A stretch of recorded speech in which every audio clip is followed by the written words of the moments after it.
ಉಪಚುನಾವಣೆ ಕದನದಲ್ಲಿ ಒಳ ಒಪ್ಪಂದದ ಸದ್ದು ಕೇಳಿ ಬರ್ತಾ ಇದೆ. ಪಕ್ಷಗಳಲ್ಲಿ ಸೂಚಿತರಿಗೆ ಟಿಕೆಟ್ ನೀಡುವಂತೆ ಒಪ್ಪಂದ ಆಗಿತ್ತ? ಹಾಗಾದ್ರೆ ಸಾವಿರಾರು ಕಿಲೋಮೀಟರ್ ದೂರದಲ್ಲಿ ಮಾತುಕತೆ ಚರ್ಚೆ ಆಗಿದೆ. ದೂರದ ಲಂಡನ್ನಲ್ಲಿ ಭೇಟಿಯಾಗಿದ್ರು ಪಕ್ಷದ ನಾಯಕರು ಎನ್ನುವಂತ ಮಾಹಿತಿ ಇದು. ಬೈ ಎಲೆಕ್ಷನ್ ಮುಗಿದೋಯ್ತು, ವೋಟಿಂಗ್ ಆಗೋಯ್ತು, ಇನ್ನು ರಿಸಲ್ಟ್ ಬರೋದೊಂದೇ ಬಾಕಿ. ಆದ್ರೆ ಇಲ್ಲಿ ಮ್ಯಾಚ್ ಫಿಕ್ಸಿಂಗ್ ಆಗಿತ್ತಾ? ಉಪಚುನಾವಣೆ ಕದನದಲ್ಲಿ ಒಳ ಒಪ್ಪಂದದ ಸದ್ದು ದೊಡ್ಡ ಮಟ್ಟಕ್ಕೆ ಕೇಳಿ ಬರ್ತಾ ಇದೆ. ಹಾಗಾದ್ರೆ ಒಳ ಒಪ್ಪಂದ ಮಾಡ್ಕೊಂಡವ್ರು ಯಾರು? ಏನಾಯ್ತು? ಯಾರಿಗೆ ಟಿಕೆಟ್ ಕೊಟ್ಟು, ಯಾರಿಗೆ ಟಿಕೆಟ್ ಕೈ ತಪ್ಪೋಯ್ತು?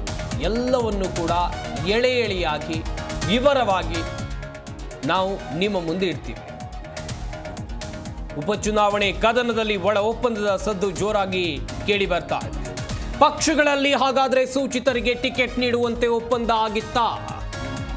ಸಾವಿರಾರು ಕಿಲೋಮೀಟರ್ ದೂರದಲ್ಲಿ ಮಾತುಕತೆ ಚರ್ಚೆ ಎಲ್ಲವೂ ಕೂಡ ಆಗಿದೆ ಎನ್ನುವುದಾಗಿ ಗೊತ್ತಾಗ್ತಾ ಇದೆ.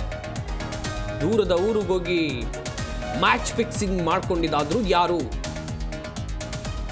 ಒಳ ಒಪ್ಪಂದ ಮಾಡ್ಕೊಂಡಿದ್ದು ಯಾರು?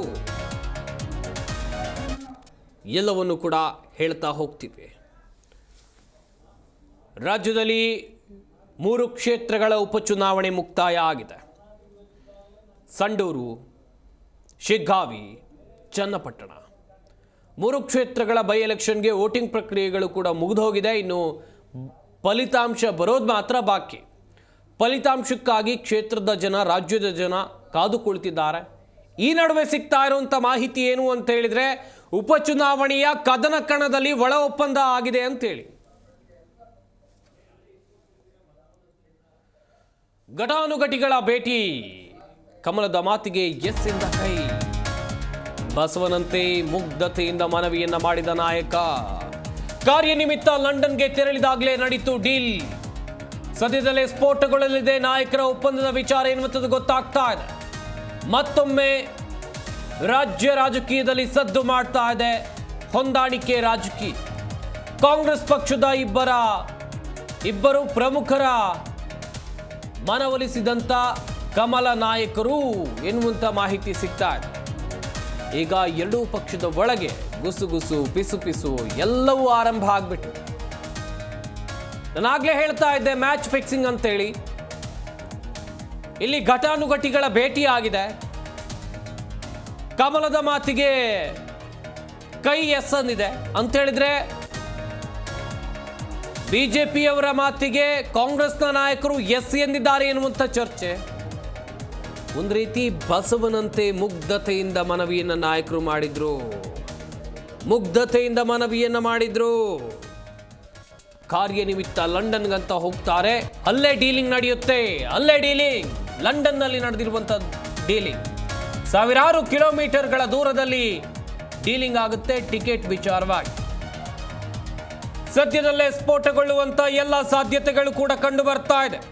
ಒಳ ಒಪ್ಪಂದ ವಿಚಾರ ಸದ್ಯದಲ್ಲೇ ಸ್ಫೋಟಗೊಳ್ತಾ ಇದೆ. ಕಾಂಗ್ರೆಸ್ ಪಕ್ಷದ ಇಬ್ಬರು ಪ್ರಮುಖ ನಾಯಕರ ಮನವೊಲಿಸಿದಂತ ಆ ಬಿಜೆಪಿಯ ನಾಯಕ ಯಾರು? ಹಾಗಾದ್ರೆ ಎಲ್ಲರಲ್ಲೂ ಇರುವಂತ ಪ್ರಶ್ನೆ. ಈಗ ಎರಡೂ ಪಕ್ಷದ ಒಳಗೆ ಗುಸುಗುಸು, ಪಿಸು ಎಲ್ಲವೂ ಕೂಡ ಆರಂಭ ಆಗ್ಬಿಟ್ಟಿದೆ. ಉಪಚುನಾವಣೆಯ ಕದನ ಕಣದಲ್ಲಿ ನಡೆದಿರುವಂಥ ಫಿಕ್ಸಿಂಗ್ ಇದು. ಎಸ್, ಈ ಬಗ್ಗೆ ಇನ್ನಷ್ಟು ಮಾಹಿತಿಯನ್ನು ಕೊಡ್ತಾರೆ ನಮ್ಮ ಪ್ರತಿನಿಧಿ ಜನಾರ್ದನ್ ಹೆಬ್ಬಾರ್. ದೂರವಾಣಿ ಸಂಪರ್ಕದಲ್ಲಿ ಜಾಯ್ನ್ ಆಗ್ತಾ ಇದ್ದಾರೆ. ಜನಾರ್ದನ್, ಗಮನಿಸ್ತಾ ಇದ್ವಿ ಉಪಚುನಾವಣೆಗೆ ವೋಟಿಂಗ್ ಮುಕ್ತಾಯ ಆಗಿದೆ, ಇನ್ನೇನು ರಿಸಲ್ಟ್ ಬರೋದು ಮಾತ್ರ ಬಾಕಿ. ಈ ನಡುವೆ ಕೇಳಿ ಬರ್ತಾ ಇದೆ ಒಳ ಒಪ್ಪಂದದ ಸದ್ದು. ಹಾಗಾದ್ರೆ ಒಳ ಒಪ್ಪಂದ ಮಾಡಿಕೊಂಡಂಥ ನಾಯಕರು ಯಾರ್ಯಾರು, ಏನೆಲ್ಲ ಆಯಿತು, ಮಾಹಿತಿಯನ್ನ ಕೊಡ್ತಾ ಹೋಗೋದಾದ್ರೆ? ಸಂಪತ್, ಕಳೆದ ವಿಧಾನಸಭಾ ಚುನಾವಣೆ ಸಂದರ್ಭದಲ್ಲೂ ಸಹಿತ ಈ ರೀತಿ ಒಳ ಒಪ್ಪಂದ ಆಗಿತ್ತು ಅನ್ನೋ ಮಾತು ಕೇಳಿ ಬಂದಿತ್ತು. ಆ ನಂತರದಲ್ಲಿ ಚುನಾವಣೆ ನಡೆದಂತ ಸಂದರ್ಭದಲ್ಲಿ ಗೊತ್ತಾಗಿರ್ಲಿಲ್ಲ. ರಿಸಲ್ಟ್ ಬಂದ ಮೇಲೆ ಎಲ್ಲೆಲ್ಲಿ ಒಳ ಒಪ್ಪಂದ ಆಗಿತ್ತು, ಯಾರೆಲ್ಲ ಯಾಕಾಗಿ ಸೋತರು, ಯಾರೆಲ್ಲ ಹೇಗೆ ಗೆದ್ರು ಅನ್ನೋ ವಿಚಾರವನ್ನ ಬಿಜೆಪಿ ಮತ್ತು ಕಾಂಗ್ರೆಸ್ ನಲ್ಲಿ ನಾವು ಈ ಮಾತುಗಳನ್ನ ಬಹಳಷ್ಟು ಜನ ಅಲ್ಲಿ ನಾಯಕರುಗಳೇ ಆಡಿರುವಂತದ್ದು, ಆರೋಪ ಮಾಡಿರುವಂತದನ್ನ ನಾವು ನೋಡ್ತೀವಿ, ಕೇಳಿದ್ವಿ. ಈಗ ಅದೇ ರೀತಿ ಇನ್ನೊಂದು ಗುಸುಗುಸು ಬಿಸು ಶುರುವಾಗಿದೆ. ಇದು ಬಹುಶಃ ರಿಸಲ್ಟ್ ಬಂದ ನಂತರದಲ್ಲಿಯೇ ಅಥವಾ ಅದಕ್ಕೂ ಮುಂಚಿತವಾಗಿನೇ ಸ್ಫೋಟ ಆಗುವಂತ ಎಲ್ಲಾ ಸಾಧ್ಯತೆ ಇದೆ. ಇದೇ ವಿಚಾರ. ಯಾಕಂತಂದ್ರೆ ಬಿಜೆಪಿ ಒಳಗಡೆನೆ ಈ ಒಂದು ವಿಚಾರದ ಬಗ್ಗೆ ಚರ್ಚೆ ಶುರುವಾಗಿದೆ. ಬಿಜೆಪಿಯ ಭಿನ್ನರ ತಂಡದಲ್ಲೂ ಸಹಿತ ಇದ್ರ ಬಗ್ಗೆ ಅಸಮಾಧಾನ ಇದೆ ಅನ್ನೋಂಥ ಮಾತು ಕೇಳಿ ಬರ್ತಾ ಇದೆ. ಹಿಂದೆನೂ ಸಹಿತ ಇಂಥ ಆರೋಪ ಬಂದಿದ್ದು, ಈ ರೀತಿಯ ಭಿನ್ನರ ಧ್ವನಿಯಿಂದಾಗಿನೇ ಇಂಥ ಆರೋಪಗಳು ಬೆಳಕಿಗೆ ಬಂದಿದ್ದು, ಎಲ್ಲೆಲ್ಲಿ ಒಪ್ಪಂದ ಆಗಿದ್ದು ಅನ್ನೋಂಥ ವಿಚಾರ. ಇಲ್ಲಿ ಉಪಚುನಾವಣೆಯಲ್ಲಿ ಇರುವಂತದ್ದು ಕೇವಲ 3 ಕ್ಷೇತ್ರ ಮಾತ್ರ. ಆ 3 ಕ್ಷೇತ್ರಗಳ ಪೈಕಿ ಯಾವ ಕ್ಷೇತ್ರಕ್ಕೆ ಒಪ್ಪಂದ ಆಗಿದೆ ಅನ್ನೋಂಥ ವಿಚಾರವನ್ನ ಬಹುಶಃ ನಾವ್ಯಾರು ಹೇಳೋದಕ್ಕಿಂತ ಮುಖ್ಯವಾಗಿ ಇನ್ನು ಕೆಲವೇ ದಿನಗಳನ್ನ ಕಾದ್ರೆ ಬಿಜೆಪಿ ಅಥವಾ ಕಾಂಗ್ರೆಸ್ನ ನಾಯಕರುಗಳ ಬಾಯಿಂದನೇ ಈ ಮಾತು ಬರ್ಲಿಕ್ಕೆ ಸಾಧ್ಯ ಇದೆ. ಅತಿ ಶೀಘ್ರದಲ್ಲಿ ಇದು ಸ್ಫೋಟ ಕೂಡ ಆಗತ್ತೆ. ಯಾರು ಯಾಕಾಗಿ ಎಲ್ಲೆಲ್ಲಿ ಒಪ್ಪಂದ ಮಾಡ್ಕೊಂಡ್ರು ಅನ್ನೋ ವಿಚಾರ. ಹಿಂದೆ ನೇರವಾಗಿ ವಿಜೇಂದ್ರ ಅವ್ರ ಮೇಲೆ ಆರೋಪ ಬಂದಿತ್ತು. ಕಾಂಗ್ರೆಸ್ನವರೇ ಮುಕ್ತವಾಗಿ ಹೇಳ್ತಾರೆ, ನಾವು ಹಾಕಿದ್ದ ಭಿಕ್ಷೆಯಿಂದ ಅವರು ಗೆದ್ದಿದ್ದಾರೆ ಅನ್ನೋ ರೀತಿಯಲ್ಲಿ ಮಾತಾಡ್ತಾರೆ. ಇಂಥ ಮಾತನ್ನು ಆಡ್ದಾಗ್ಲೂ ಸಹಿತ ಅದಕ್ಕೆ ಪ್ರತಿಕ್ರಿಯೆ ಕೊಡ್ತಾ ಇಲ್ಲ ಅನ್ನೋಂಥ ಮಾತನ್ನ ಬಿಜೆಪಿಯಲ್ಲಿ ಕೆಲವು ನಾಯಕರು ಆರೋಪ ಮಾಡ್ತಾ ಇದ್ರು. ಯತ್ನಾಳ್ ಸೇರಿದಾಗೆ ಬಹಳಷ್ಟು ಜನ ಹೇಳ್ತಾ ಇದ್ರು, ಯಾಕೆ ಇವರಿಗೆ ತಿರುಗೇಟ್ ಕೊಡ್ಲಿಕ್ಕೆ ಸಾಧ್ಯ ಆಗ್ತಾ ಇಲ್ಲ, ಇದೆಲ್ಲವೂ ಕೂಡ ಒಪ್ಪಂದದಿಂದ ಗೆದ್ದಂಥದ್ದು ಅನ್ನೋದು ಆರೋಪಗಳನ್ನು ಮಾಡ್ತಾ ಇದ್ರು. ಈಗಲೂ ಕೂಡ ಅಂತಹುದೇ ಒಂದು ಮಾತುಗಳು, ಚರ್ಚೆಗಳು ಶುರು ಆಗಿದ್ದಾವೆ. ದೂರದ ಲಂಡನ್ ನಲ್ಲಿ ಇಬ್ಬರು ನಾಯಕರು ಭೇಟಿ ಆಗ್ತಾರೆ. ಕಾಂಗ್ರೆಸ್ ಮತ್ತು ಬಿಜೆಪಿ ಇಬ್ಬರು ನಾಯಕರು ಭೇಟಿ ಆಗ್ತಾರೆ. ಅಲ್ಲಿ ಭೇಟಿಯಾದಂತ ಸಂದರ್ಭದಲ್ಲಿ ಇಂಥವರಿಗೆ ಟಿಕೆಟ್ ಅನ್ನ ಕೊಡಿ, ಹಾಗೆ ಕೊಟ್ರೆ ನಾವು ಗೆಲ್ಲಬಹುದು ಅನ್ನೋದ್ರ ಬಗ್ಗೆ ಚರ್ಚೆ ಆಗಿದೆ ಅನ್ನೋಂಥ ಮಾತುಗಳು ಕೇಳಿ ಬರ್ತಾ ಇದೆ. ಹಾಗಿದ್ರೆ ಅದು ಯಾರು ಅನ್ನೋಂಥ ಕುತೂಹಲ ಎಲ್ರಿಗೂ ಕೂಡ ಇದೆ. ಆದ್ರೆ ಅದನ್ನ ಮೀಡಿಯಾದ ಮಾಧ್ಯಮವಾಗಿ ನಾವು ಅದನ್ನ ಹೇಳಿದ್ರೆ ಅದಕ್ಕೆ ಇಲ್ಲ ಸಲ್ಲದ ಮಾತುಗಳು ಬರ್ಬೋದು, ಆರೋಪಗಳನ್ನು ಮಾಡಬಹುದು. ಆದ್ರೆ ಪಕ್ಷದ ನಾಯಕರುಗಳೇ ಈ ಬಗ್ಗೆ ಆರೋಪವನ್ನ ಮಾಡಿದ್ರೆ ಖಂಡಿತವಾಗಿಯೂ ಅವಾಗ ಅದು ಅವರಿಗೆ ಸಮರ್ಥಿಸ್ಕೊಳ್ಳಿಕ್ಕೂ ಕಷ್ಟ, ವಿರೋಧಿಸ್ಲಿಕ್ಕೂ ಕಷ್ಟ ಅನ್ನೋ ಪರಿಸ್ಥಿತಿ ಬರಬಹುದು. 3 ಕ್ಷೇತ್ರದಲ್ಲಿ ಯಾರಿಗೆ ಆಗ್ಬಹುದು ಅಂತೇಳಿ ಈಗ ಫಲಿತಾಂಶ ಬಂದ ನಂತರದಲ್ಲಿ ಈ ಬಗ್ಗೆ ಇನ್ನಷ್ಟು ಚರ್ಚೆಗಳು ಶುರುವಾಗುವ. ಚನ್ನಪಟ್ಟಣ ಕ್ಷೇತ್ರದಲ್ಲಿ ಕೂಡ ಇದ್ರ ಬಗ್ಗೆ ಚರ್ಚೆ ಶುರು ಆಗ್ಬಹುದು. ಸಿಪಿ ಯೋಗೀಶ್ವರ್ ಮತ್ತೆ ನಿಖಿಲ್ ನಡುವಿನ ಫೈಟ್ ನಲ್ಲಿ ಎಲ್ಲೆಲ್ಲೂ ಒಪ್ಪಂದ ಆಗಿದೆ ಅನ್ನೋದ್ರ ಬಗ್ಗೆನೂ ಕೂಡ ಆರೋಪಗಳು ಬರ್ಬೋದು. ಆ ನಂತರದಲ್ಲಿ ಯಾರೇ ಗೆದ್ರು ಯಾರೇ ಸೋತರು ಸಹಿತ ಅದಕ್ಕೆ ಕಾರಣಗಳನ್ನ ಹುಡುಕ್ತಾ ಹೋಗ್ತಾರೆ, ಅವಲೋಕನಗಳನ್ನು ಮಾಡ್ತಾ ಹೋಗ್ತಾರೆ. ಶಿಗ್ಗಾವಿಯಲ್ಲೂ ಕೂಡ ಇದೇ ರೀತಿ ಮಾತುಗಳು ಕೇಳಿ ಬರ್ಬೋದು. ಅಂದ್ರೆ ಒಪ್ಪಂದ ಅಂತಂದ್ರೆ ಯಾವ ರೀತಿಯಲ್ಲಿ ಅಂತಂದ್ರೆ ಒಂದು ಕಡೆಯಲ್ಲಿ ಟಿಕೆಟ್ ನೀಡುವಂತ ವಿಚಾರಕ್ಕೆ ಒಪ್ಪಂದ ಆಗುವಂತ ಸಾಧ್ಯತೆ, ಇನ್ನೊಂದು ಟಿಕೆಟ್ ನೀಡಿದಾಗಿಯೂ ಸಹಿತ ಆ ನಂತರದಲ್ಲಿ ಹಿಂದೆಗಡೆಯಿಂದ ಒಪ್ಪಂದ ಮಾಡಿಕೊಂಡು ಯಾರ ಪರವಾಗಿ ಯಾರ ವಿರುದ್ಧವಾಗಿ ಕೆಲಸ ಮಾಡಬೇಕು ಅನ್ನೋದನ್ನ ಒಳಗೊಳಗೆ ಪ್ಲಾನ್ ಅನ್ನ ಸ್ಕೆಚ್ ಅನ್ನ ಹಾಕೊಳ್ಳುವಂಥದ್ದು, ಆ ರೀತಿ ಕೂಡ ಆಗುವಂತ ಸಾಧ್ಯತೆ ಇರುತ್ತೆ. ಇದೇ ರೀತಿ ಸಂಡೂರಿನಲ್ಲಿ ಆಗುವಂತ ಲಕ್ಷಣ ಆಗಿರುವಂತಹ ಸಾಧ್ಯತೆಗಳನ್ನ ತಳ್ಳಿ ಹಾಕುವಾಗಿಲ್ಲ. ಕಾರಣ ಏನಂತಂದ್ರೆ ಸಂಡೂರಿನಲ್ಲಿಯೂ ಸಹಿತ ಟಿಕೆಟ್ ಕೊಡುವಂತ ವಿಚಾರದಲ್ಲಿ ಎರಡು ಪಕ್ಷದಲ್ಲೂ ಒಂದಷ್ಟು ಗೊಂದಲ ಇತ್ತು, ಅವರಿಗೆ ಇವರಿಗೆ ಅಂತ ಹೇಳಿ. ಆ ನಂತರದಲ್ಲಿ ಯಾರಿಗೂ ಟಿಕೆಟ್ ಕೊಟ್ರು. ಹಾಗೆ ಟಿಕೆಟ್ ಕೊಟ್ಟ ನಂತರದಲ್ಲಿಯೂ ಒಳಗೊಳಗಡೆನೆ ಒಂದಷ್ಟು ಅಸಮಾಧಾನ ಎರಡು ಪಕ್ಷಗಳಲ್ಲೂ ಇತ್ತು. ಆ ಅಸಮಾಧಾನದ ಕಾರಣಕ್ಕಾಗಿ ಒಪ್ಪಂದ ಆಗಿರುವಂತ ಸಾಧ್ಯತೆ ಇರುತ್ತೆ. ನಾವು ಇವ್ರನ್ನ ಸಪೋರ್ಟ್ ಮಾಡ್ತೀವಿ, ಈ ಪಕ್ಷದಲ್ಲಿ ಇಟ್ಕೊಂಡು ನಿಮ್ಗೆ ಒಳಗಿನೊಳಗೆ ಗೆಲ್ಲಿಸ್ಕೊಡ್ತೀವಿ, ಇಂತಹ ಮಾತುಗಳು.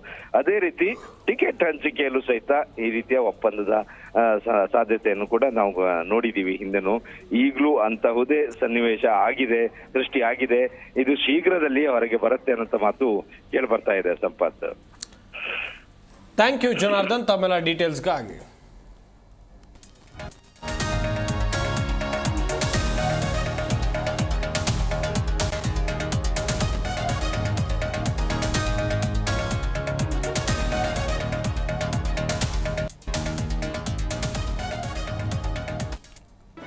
ಜಿ ಕನ್ನಡ ನ್ಯೂಸ್ ಈಗ ನಿಮ್ಮ ಮನೆಯಲ್ಲೇ ನೋಡಿ. ಎಲ್ಲ ಕೇಬಲ್ಗಳಲ್ಲಿ ಈಗ ಲಭ್ಯ. ನಿಮ್ಮ ನೆಚ್ಚಿನ ಜಿ ಕನ್ನಡ ನ್ಯೂಸ್ ಈಗ ಸನ್ ಡೈರೆಕ್ಟ್ ನಲ್ಲಿ number 292, Tata play number 1664, Jio TV number 1334, NXT digital number 30, in cable number 30, city networks 51, U digital number 162, GTPL number 17, Rockline telecommunications number 42, Shri Basaveshwara cable number 168, rural cable network 60, Vinayaka digital 57, Abhishek cable 821, city channel 53, Siddeshwara cable network 57, ವಿ4 digital infotech 628, Surya digital networks 53, Gajanan digital number 836, Malnad Infotech Private Limited number 56, Metrocast number 830, Victory Digital number 167ರಲ್ಲಿ ನೋಡಿ ಆನಂದಿಸಿ.